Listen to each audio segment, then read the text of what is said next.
I am refinishing probably one of the most iconic iron sets TaylorMade has ever put out.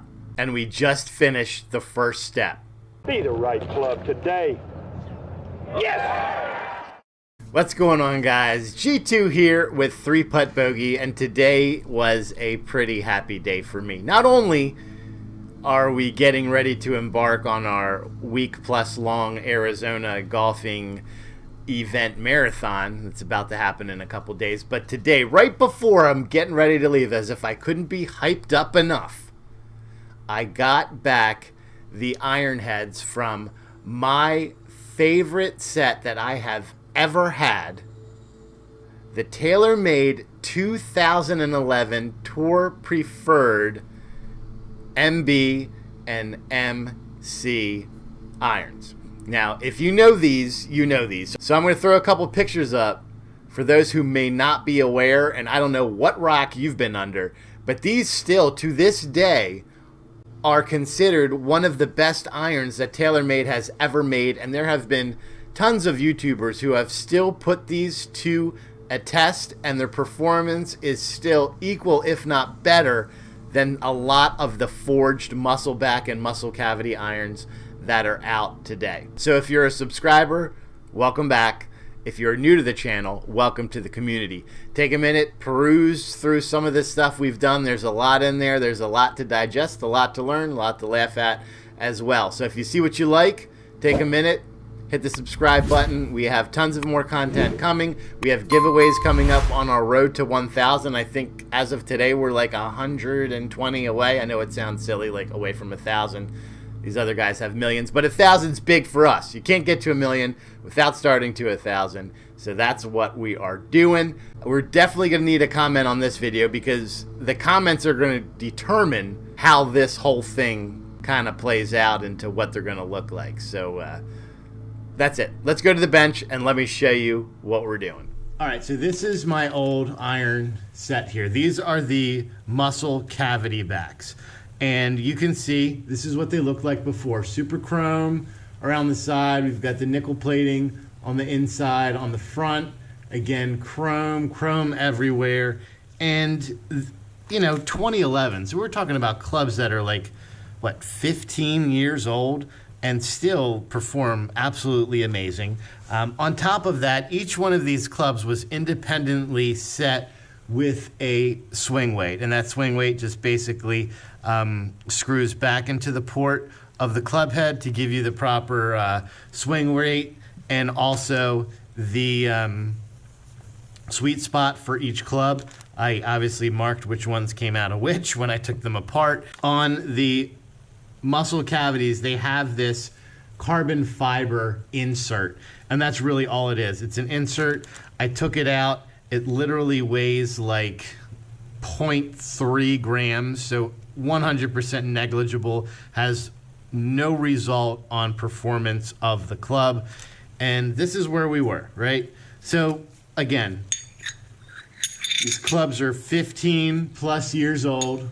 I got them back when I was on TaylorMade staff. So these are 2011s. I probably got them in 2010, a year before they came out. And these have been my go-to literally since then until I got my Maltby TS3s. This has been it.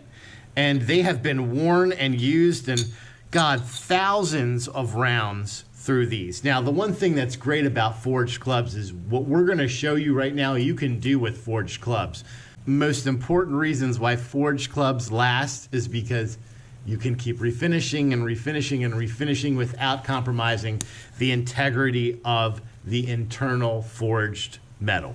So there are some things that, as much as I would love to say that I can do in the shop, chrome and nickel plating is not one of them. And I have tried before, you know, with a angle grinder or a wheel, sand belt, all of that stuff, and you just spend so much time trying to get this off and still maintain the shape and the integrity of all of the angles without ruining the face. It is a Herculean effort to try to make that happen. So sometimes you just have to suck it up and send it to someone who knows what they're doing. So I found a company online, K&J Metal Refinishing, and they are out of Mentor, Ohio. And the gentleman that owns it, his name is Ken. I sent him an email. He said, no problem, send them over. And I had them sent out and back to me inside of 7 days. Now, obviously, things may change based on how busy he is or whatnot. Maybe I got him at a good time. But to get a complete turnaround, and it was really less than a week, absolutely unbelievable.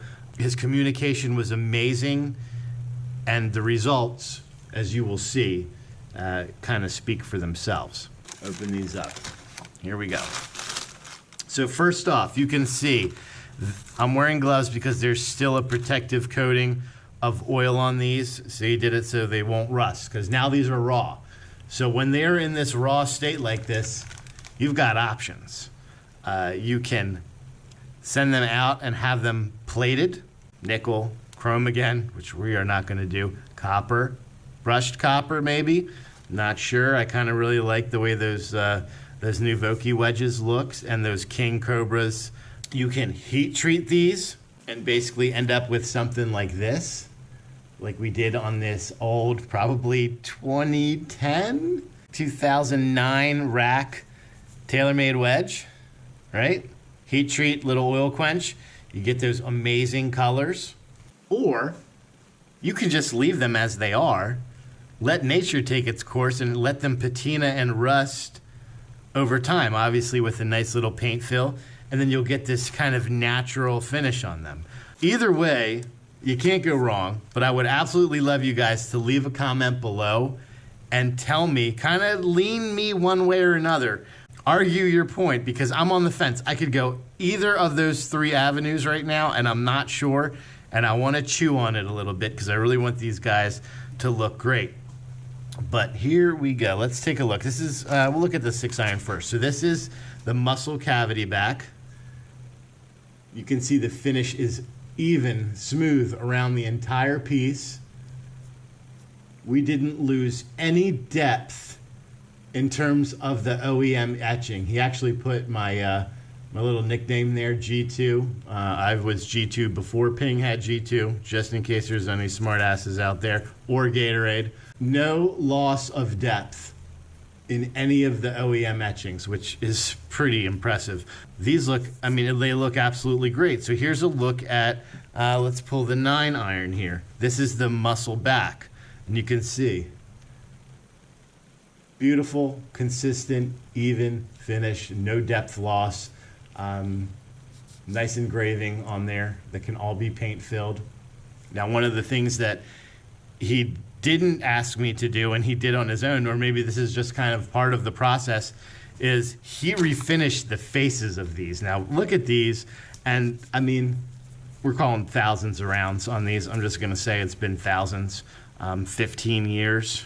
I average about 80 to 85 rounds a year. You do the math. So the faces on there, pretty worn out. Even a 3-iron, which probably has not been hit a lot unless I'm under a tree, you know, kind of worn out. But check them out now.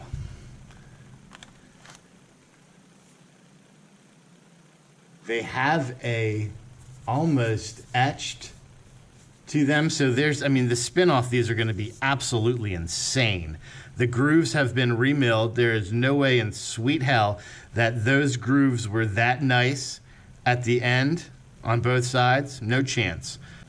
I mean, they look absolutely stunning.